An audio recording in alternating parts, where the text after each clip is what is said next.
خب من جراحی بین‌نهایت وزمین رو برداشتم زیرا اگر ما رو دیر میکردن شاید این زمان من اینجا نمی‌بودم. میگویند که شما از همین برنامه‌های نعیم جان صیدلی به خود یک ماشین لکسوس خریدید. التماس می‌کنم اگر که بزی بام بیاد مخلصا بگین خوش رو های به من. شما دوستان و مخلصان سامانه فرهناز لایف با سهم آن برادران غریبه که در مهاجرت هستند و دکومنت ندارند و نمیتوانند که از گرانیته گذرند، پس این مشکل نیست.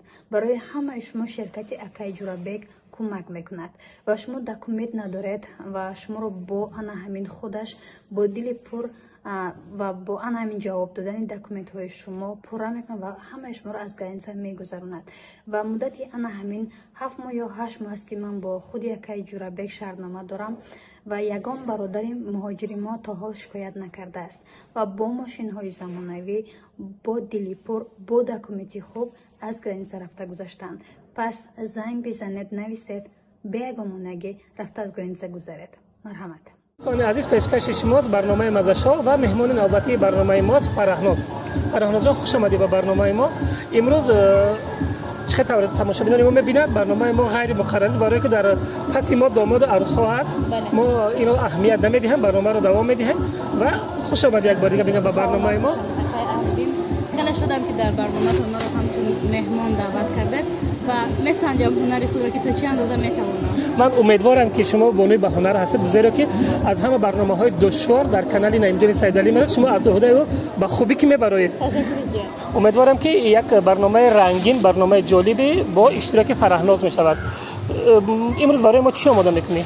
خب اکای اهلی، من در برنامه شما چون همیشگی خوب با لباس ملی میگردم خواستم مستابا پیشنهاد کنم و تمام مخلصان انامین شبکه شما. سلامت باشید. امیدوارم که از عهده مستابا هم میبرید. ان خیلی شروع کردم، بسم الله گفته بابا کارو شروع میکنه. در رفت برنامه چقدر که شما خبر دارید شما کارو کردن میگیرید، من با شما سوال و پیشنهاد کردن میگیرم. باشه قبول. مرحمت. از چی سر میکنیم؟ من اول ممکن است که دگرامونم تا گرم شدنش من روغن روزم با گوشت من به حاضر شما کردن چقدر که به شما معقول است.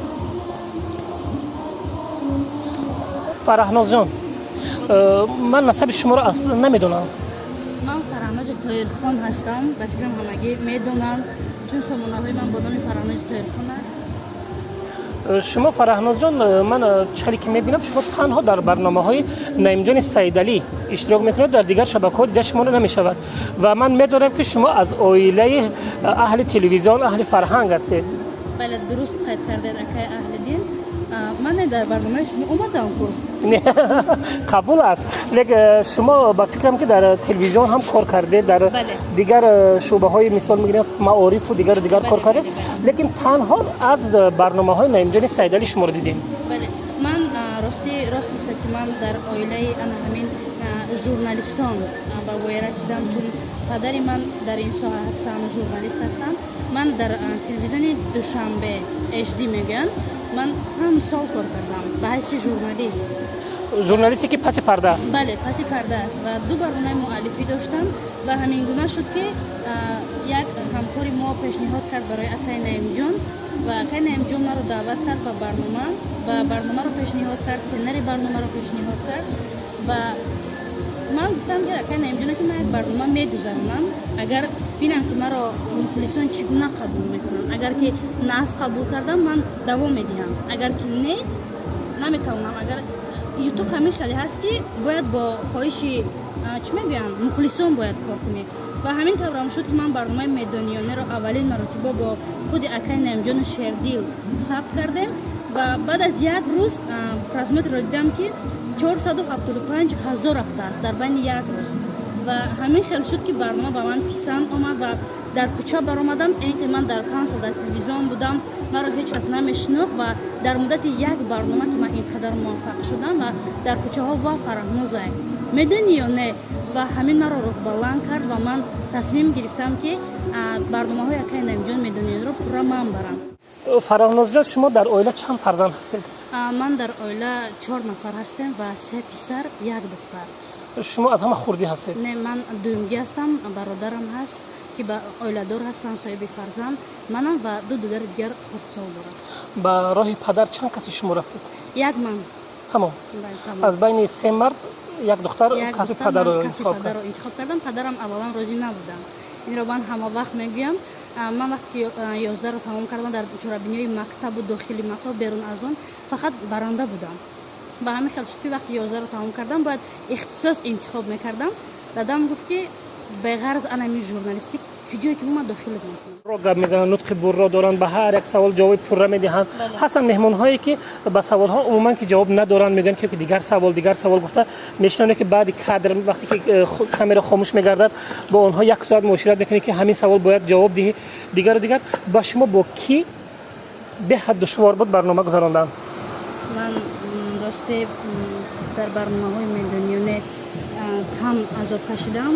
از اینکه 100 که 20 تا باشد تا 10 تا باشد برنامه رفتگی است، کم عذاب کشیدم. یک دو نفر شد و برای که بیشتر اکای انجام به من کمک میکنن به همین خاطر من کم عذاب کشیدم. نکم زیادتر در برنامه نمشگیرم مایدش بخشش زیاد اکای زاکی رشیدی در برنامه زاکی رشیدی. برای چی؟ در سوال هایتان جواب کامل به فکرم نگرفتید. میخوام سوال ها رو بعد همینطور شد. فرهناز جان به فکرم که روغن آماده شد. شروع میکنیم. در خانه شما اصلا خوراک آماده میکنید یا نه؟ بله، در خانه یکشنبه. ما حتی شنیدیم حتی بسیاری ها به فقط دلیل به ما گفتن که شما در بیمارستان بودید، جراحی خوردید و با همه این دشواری ها نگاه نکرده باز به افیر برآمدید و به پیشکش تماشابین خود برآمدید. چی طور همه این دشواری ها پس سر کردید؟ من راستی این رو در اگم جو گفتگی نیستم کردیم، زیرا شما را باید احترام دارم و اکای نمیجان را. من تا در برنامه اکای نمیجان هم سخن را گفتگی نیستم و میخوایم یک چیز را قید نمایم که این همه که دوباره خیستنی من دوباره با سوی مخلصان آمدم با همه این نگاه نکرده، من سببش پدرم است. زیرا پدری هست که فقط برای هم گفت که من رو نمردم، تو دختر یگانه من هستی، هر آن چیزی که هست بودم که من برای تو هستم و انا همو لبخند پدر و هوسمندی پدر مرا دوباره روی صحنه برابر و فراموش کردم انا همو درد و غم. زیرا من جراحی بین باید وزمین رو برداشتم، زیرا اگر مرا دیر میکردن شاید این زمان من اینجا نبودم. اگر همگی یک ساعت دیگر اگر در بیمارستان مرا دیر میکردم که آن جراحی که من برداشتم بین باید جراحی وزمین بود و خودم نمیدونم که در اون قدر گریه پدر و مادر، در اون قدر لحظه های هراس، من بعد از 8 ساعت وقتی به هوش آمدم اولین نامی که گرفتم نامی پدر و مادرم بود و به همین خاطر به خاطر انا همون پدر و مادر من زندگی را دوباره دوست داشتم و قدم می‌زدم.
فرهناز جان از بود نوبت چیه؟